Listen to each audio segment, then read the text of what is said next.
दंडवतः पुत्रं विशालदेवस्य नित्यमुक्तिप्रदायकं मालनी परमानन्दनं वन्दे श्रीचक्रधर विभुं वन्दे श्रीचक्रधर विभुं। सर्वज्ञ श्रीचक्रधर स्वामी की जय। दंडवतः। तर आपण नामाचे दाटा या विषयावर आपण निरूपण ऐकत आहोत। नामस्मरण केल्याने काय काय होतं हे आपण ऐकत असताना नामस्मरणाचे महत्त्व काय हे आपण ऐकलेलं आहे। आता नामस्मरणामध्ये जे 10 फायदे आहेत त्याच्यापैकी पहिला, नामस्मरणाने वेद होतो, चतुसाधनाची आवड होते हे आपण ऐकलं। नामस्मरणाने बोध होतो, म्हणजे ज्ञानीपुरुषाकडून परमेश्वराकडून बोध होतो हे आपण ऐकलं। नामस्मरणाने ईश्वराला अनुसरणाचा योग येतो, अनुसरण घडू शकतं ह्याचाही योग येतो हे आपण ऐकलं। नामस्मरणाने परमेश्वराची नाते टिकते, म्हणजे नामे स्मरण, म्हणजे नामस्मरण केल्यानेच नामाचे स्मरण घडत असतं।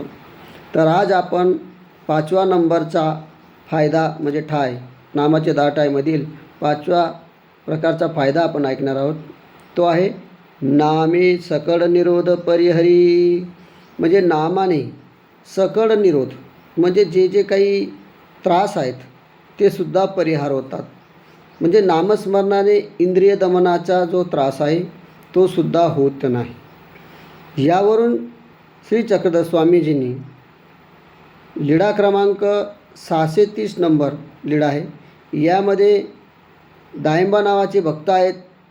त्या दायंबा नावाच्या भक्ताला स्वामींनी रुद्रपूरला पाठवलेले आहेत आणि त्या ठिकाणी ज्यांना तो काही निरोध आहे त्या दायंबांना तो कसा परिहार केला आहे या लीळेद्वारे आपण ऐकणार आहोत। कारण नामस्मरणाने निरोध सकळ निरोध परिहारी आहे का नाही, तर म्हणजे इंद्रिय दमनाचा त्रास होत नाही याच्यावर आपण विषय ऐकतो आहे। तर एक वेळेस काय झालं, उत्तरार्ध 630 नंबरची लीळा आहे, दायंबा श्रीप्रभू दर्शना पाठवणे। एकुदी गोसाव्यांना सकाळचा पूजा अवसर झालेले आहे। स्वामी सोंडीवर पूर्वाभिमुख बसलेले असताना दायंबा दृष्टीच्या जवळ होते, स्वामींची दृष्टी समोर होते। बसल्यानंतर त्या ठिकाणी बेलापूरला असताना स्वामी म्हणतात, भोजिया, तुम्हाला जर आम्ही कधी इथून पाठवलं परमेश्वरपूरला रुद्रपूरला तर तुम्ही जाल? त्यावेळी दायंबा म्हणतात, का नाही जाणार स्वामी, तुम्ही पाठवताय मी का बं जाणार नाही, ते माझं कर्तव्य आहे। मग स्वामींनी घाईघाईनं पटकन सांगितलं, महादाईसाला सांगितलं की बाई ती जाडी आणा, चवरी आणा, पोपट फोडणा, आरती आणि फोपडे, म्हणजे असे जे काही 5 प्रकारच्या ज्या वस्तू होत्या त्या 5 प्रकारच्या वस्तू आणल्या आणि ते गोसावी श्रीकरी घेतलं स्वतःनं आणि स्वामींनी श्रीकरीत घेऊन मग दायंबांना हातात दिलं आणि स्वामी म्हणतात की श्रीप्रभूच्या ठाया या देऊन टाका, तिथं गेल्यानंतर हे सर्व वस्तू तुम्ही त्यांना देऊन टाका। दायंबा घेऊन परमेश्वरपुराला येतात। परमेश्वरपुराला गेल्यानंतर तिथं काही दिवस राहतात आणि राहिल्यानंतर त्याच एवढ्याच दिवसामध्ये स्वामींचं इकडं प्रयाण होतं उत्तरपंथेला आणि मग त्या दायंबाला पुन्हा दर्शन स्वामींचं झालं नाही आणि त्यांना अखंड दुःख ते करत राहिले। त्यांचे डोळे वगैरे लाल झाले होते रडून रडून। आणि मग एक दिवस स्वप्नामध्ये त्यांनी पाहिलं की गोसावी विजय केले, गोसावी चालले गेले बुवा उत्तरपंथे आता, आणि मग ते रडू लागले। आणि मग स्वप्नामध्ये स्वामी म्हणतात की भोजिया, तुम्ही दुःख का करतायत, हे कुठं गेलेले आहेत, हे सर्वत्र ठिकाणी आहेत, तुम्ही येडापूरला जेव्हा आले होते तसं आठवा, येडापूरला महत्त्व आहे आणि असं तुम्ही आमचं आठवण करा।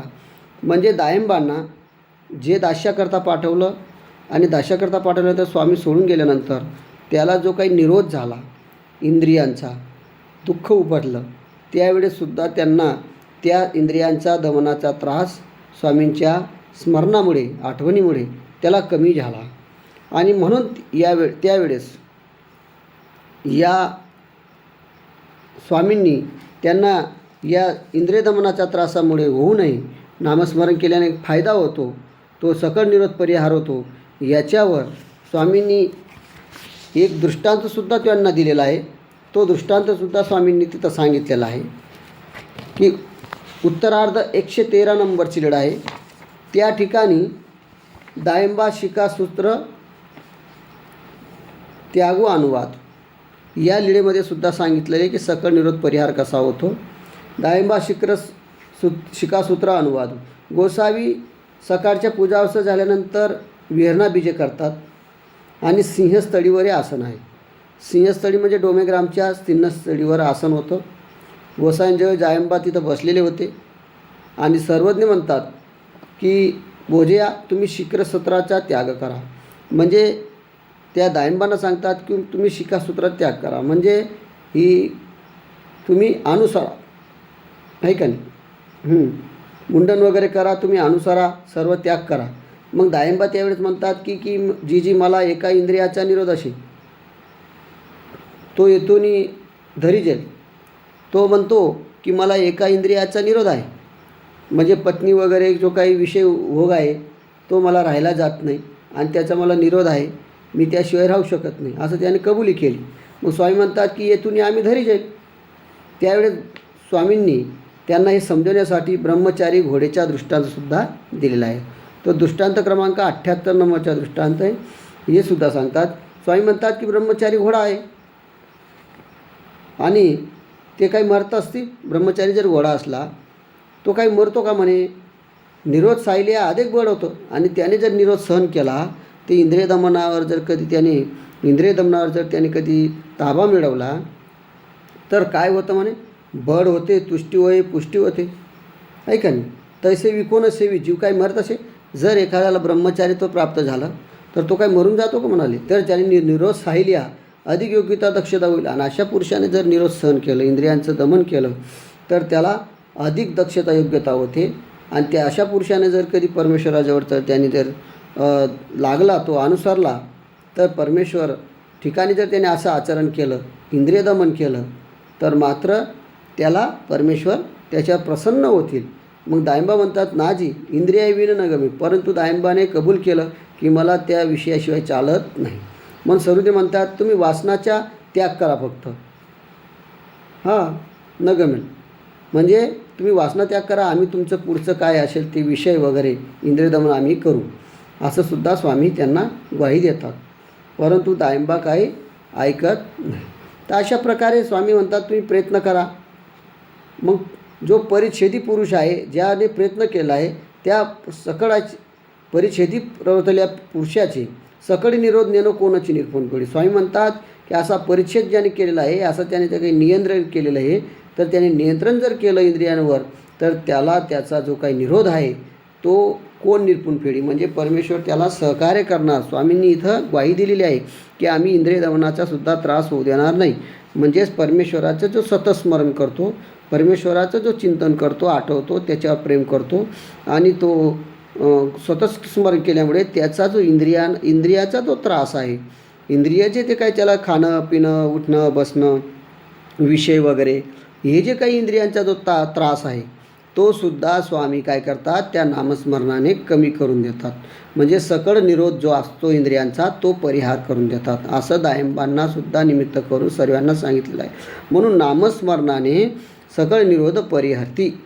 म्हणून आपण जर कधी प्रपंचात असताना सुद्धा कधी आपण नामस्मरण जर सतत करत असाल, नामस्मरण जर दुःख परत करत असाल, चतुर्विध नामस्मरण चतुर प्रकारे दुःखाने करत असाल, ते आवडीने चित्तेने आरती प्रीतीने गोडीने करत असाल, तर तुमच्यासुद्धा इंद्रियाचा दमन म्हणजे तुम्हाला जो काही त्रास होत असेल इंद्रियां खाण्यापिण्याचा किंवा काही गोष्टींचा, तर संसारामध्ये सुद्धा परमेश्वर आपल्याला काय करतात, आपल्याला इंद्रिय दमनाचा त्रास होऊ देत नाही. म्हणजे तिथं सुद्धा सहकार्य करतात, परिहार करतात त्याच्यावर आणि आपल्याला सहकार्य करतात. तर अशा प्रकारे या नामस्मरणाने 5वा नंबरचा फायदासुद्धा होतो. तर असे नामाचे ताईमध्ये आपण 5वा जो काही फायदा आहे तो आपण ऐकत आहोत.